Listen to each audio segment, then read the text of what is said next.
बस करते हैं। कुछ लोगों की 1 मिनट में भी थक सकती है, कुछ की 1 घंटे में भी थक सकती है, ऐसा भी हो सकता है। तो आपने अपनी बॉडी को पहले अंडरस्टैंड करना है कि मेरी बॉडी कितने लेवल पे जाके थकती है।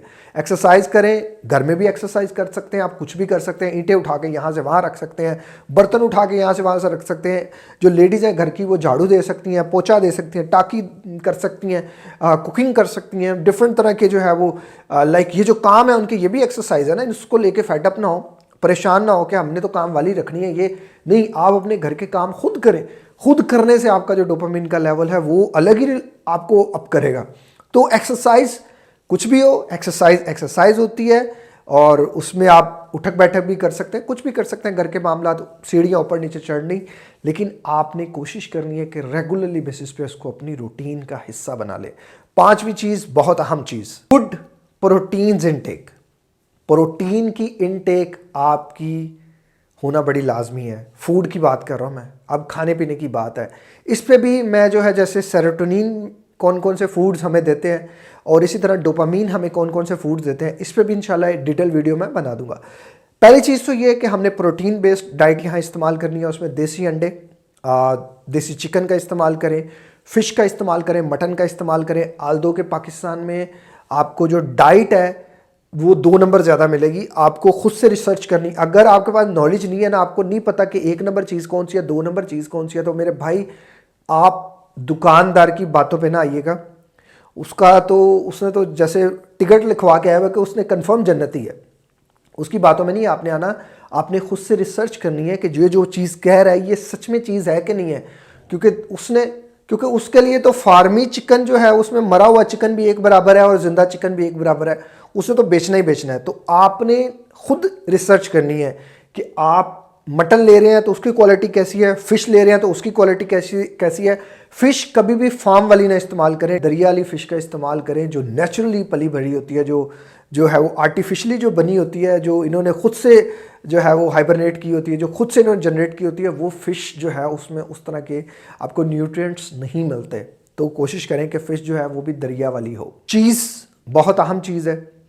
योगर्ट, आपका मिल्क और बनाना केले, ये बल्कि इंस्टेंट आपको डोपामिन देते हैं। मैं अक्सर कहता हूँ कि जिन लोगों को इंस्टेंट डोपामिन चाहिए वो या तो गुड़ खा ले या 2-3 केले खा लें, उनका जो है वो डोपामिन इंस्टेंटली बूस्टअप हो जाएगा। लोग चाय का इस्तेमाल कर लेते हैं, कॉफ़ी का नहीं। मैं उन वेज को नहीं सिक्योर करता। अब इंटरनेट पे आपको रिसर्चेज मिल जाएंगी, लेकिन मेरी बॉडी ऐसी है, मुझे नहीं सूट करती ना चाय ना कॉफ़ी।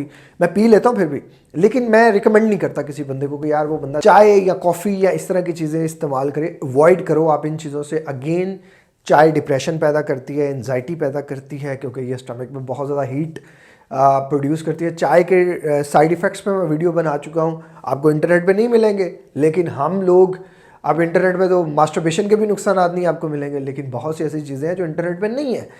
आल्दो कि मैं ऐसा कुछ सोच रहा हूँ कि ऐसा एक ग्रुप क्रिएट किया जाए जिसमें हम मुख्तलिफ लोग जो हैं वो अपने अपने एक्सपीरियंसेस शेयर करें। जैसे मेरा चाय के साथ एक्सपीरियंस है, जैसा मेरा कॉफ़ी के साथ एक्सपीरियंस है। ये वो चीज़ें जो आपको इंटरनेट पे इनके बहुत से बेनिफिट्स मिलेंगे। कंपनियों ने, बनाने वालों ने, बेचने वालों ने बड़े बड़े फ़ायदे बचाए हुए हैं, लेकिन असल में जो बंदा पीता है, जो इनको इस्तेमाल करता है, उसकी कंडीशन होती है, उसकी राय कहाँ है। तो मैं इसलिए चाहता हूँ कि यार एक ऐसा ग्रुप किया जाए, ऐसा व्हाट्सएप क्रिएट किया जाए कि जिसमें हम मुख्तलिफ लोगों की राय लें, उनके ओपिनियंस को समझें, फिर उनकी बेस पे वीडियोस में आगे डिस्क्राइब करें कि यार इस तरह हमने रिसर्च की और हमें पता चला। क्योंकि मोस्टली रिसर्चेज आपको एनिमल्स पे मिलेगी, मोस्टली रिसर्च आपको रैट्स पे मिलेगी। तो हमें इंसानों पे भी तो थोड़ी सी रिसर्च होनी चाहिए ना, कि कुछ हमारा अपना भी तो होना चाहिए। हमारा खित्ता अलग है, हम सब लोग अलग है ना। हमारी तो उस तरह की ना तो खुराक है, ना तो उस तरह का एनवायरनमेंट है हमारी, ना तो उस तरह की सोच है। तो हर चीज़ मैटर करती है ना यहाँ। बाकी इंशाल्लाह जो लोग भी इस नीयत से होंगे कि यार उन्होंने दूसरों की हेल्प करनी है, तो जब ये ग्रुप क्रिएट किया जाएगा, मैं व्हाट्सएप पे आपको जो है वो एक व्हाट्सएप पे जो ग्रुप बनेगा मैं आपको इंशाल्लाह बता दूंगा कि मैं व्हाट्सएप नंबर दे दूंगा कि आप उस नंबर पे जो है वो हमें टेक्स्ट करें। और उसमें जो है फिर हम स्टेटस लगाया करेंगे, लोगों से पूछेंगे कि आपको फ़लाँ चीज़ के क्या क्या आइडियाज़। तो बहुत ज़्यादा है मेरे पास, लेकिन अनफॉर्चुनेटली बहुत सी चीज़ें हैं जो अभी नहीं हो सकती। दुआ करें अल्लाह ताला उस लेवल पे ले जाए कि जितना ज़्यादा इंसानियत का बेनिफिट हम कर सकें हम ज़रूर करें। छठी चीज़, टास्क। खुद को छोटे छोटे टास्क दिया करो। छोटे छोटे टास्क देने से डोपामिन का लेवल बढ़ता है। क्या हो गया, आपके वॉलेट की सफाई किया करो।